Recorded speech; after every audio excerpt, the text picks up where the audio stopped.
the wounded king of the Western Empire. Prologue, the law that never changes. Long ago, though not so long that the scars have faded, there stood an empire at the edge of the world. It called itself the United States of America. Its banners flew across oceans. Its coin ruled markets unseen.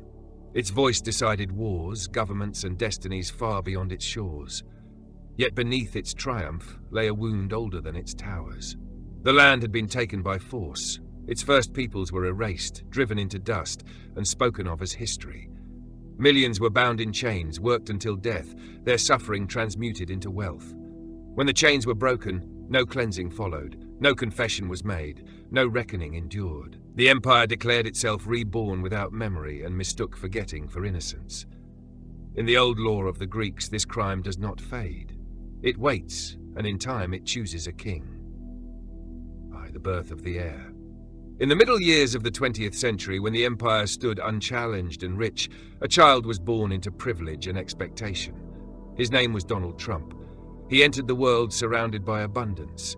Buildings bore his family's name. Doors opened before he knocked. He learned early that the world would bend. His father, Fred Trump, was a man forged for an earlier age. He rose through force of will, through leverage, proximity, and pressure. He understood how to take land, how to bend institutions, how to extract without apology. He was not gentle, he was not just, but the gods of his time answered him. Donald was raised not merely to inherit wealth, but to inherit certainty. The belief that rule was his birthright. Yet the age had already begun to turn. The world that slipped away as Donald Trump grew, the empire entered a new season. Power no longer lived only in land and steel, but in unseen structures, vast systems of calculation, logistics, and signal. Markets moved without faces. Labor was commanded without proximity. Influence flowed through machines few could see or understand. New lords emerged. They built marketplaces that spanned the earth. They commanded fleets of data and engines of fire.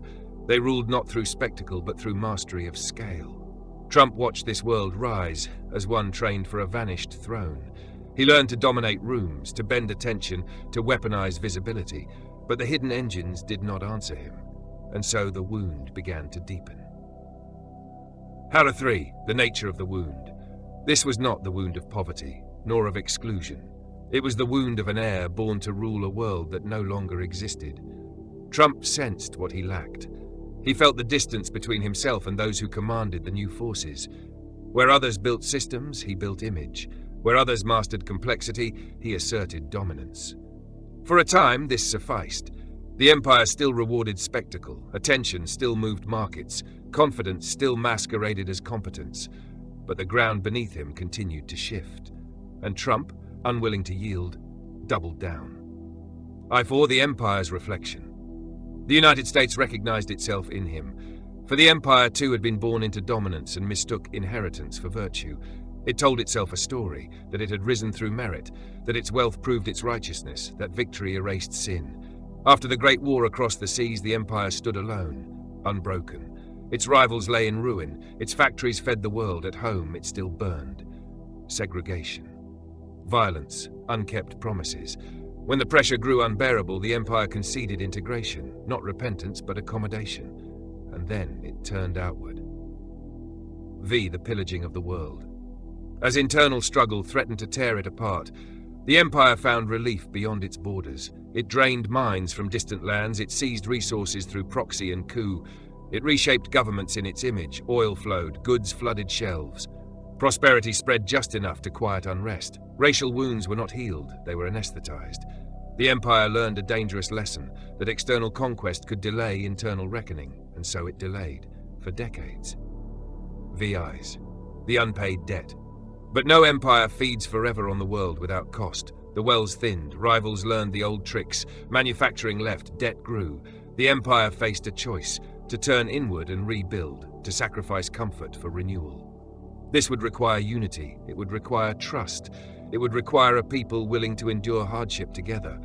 But the wound remained open.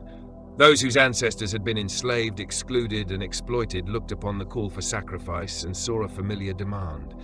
They remembered that when the empire was growing, they were not rewarded equally. They were told to wait, to endure, to be patient. Now, when sacrifice was required, they were asked again, and many refused. The king turns inward. It was in this moment that Donald Trump returned to the throne, older now, more rigid, more consumed by grievance. The empire, weakened abroad, turned its gaze inward. Trump spoke of restoration, of discipline, of sacrifice, but his vision demanded obedience without reciprocity, endurance without repair. Student debts were to remain, inequality was to be ignored, pain was to be borne for a future few trusted would include them.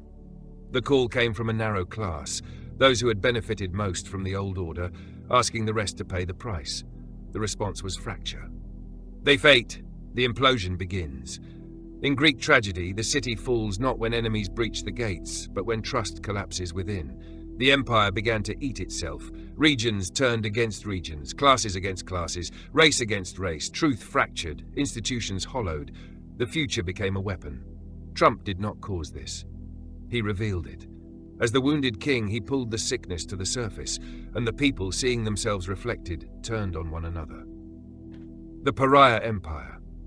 Beyond its borders, the world watched and adjusted. Allies hedged, rivals advanced. The empire's word lost weight. Where once its presence commanded order, now it inspired caution. The United States did not fall in flame. It fell in relevance. It became loud where it was once decisive, defensive where it was once assured. The crown slipped, not seized, but relinquished through decay. Her ex, the final season of the king, Donald Trump, aged further into the role, still demanding loyalty, still seeking validation, still fighting battles already lost. He stood as a symbol not of dominance but of refusal, refusal to confess, refusal to yield, refusal to change. The empire mirrored him perfectly. XX, the last door. As the old order fractured, a new force stirred. Machines that could think, systems that could learn, a future not yet claimed by any empire. This force did not promise salvation, only possibility. It would reward those willing to rebuild honestly, to confront their past, to design anew. Whether America would pass through this door remained unknown, for such a crossing demands truth. Have epilogue. The price is paid. In the end, the United States did not vanish. It remained, smaller, inward, diminished, a former king among many powers, a nation forced to live within its means, to face itself without tribute from afar. Donald Trump's tragedy was complete. He had held the highest office, yet never mastered the age. He had sought greatness, yet never confronted his limits. And America's tragedy was the same. For the empire could have confessed, it could have healed, it could have rebuilt on truth. Instead, it chose pride. And so the ancient law held. The unatoned sin returned inward. The empire consumed itself, and the wounded king became the final mirror. Thus ends the epic of Donald Trump, the wounded king of the Western Empire, and the land that learned too late that no power outruns its truth.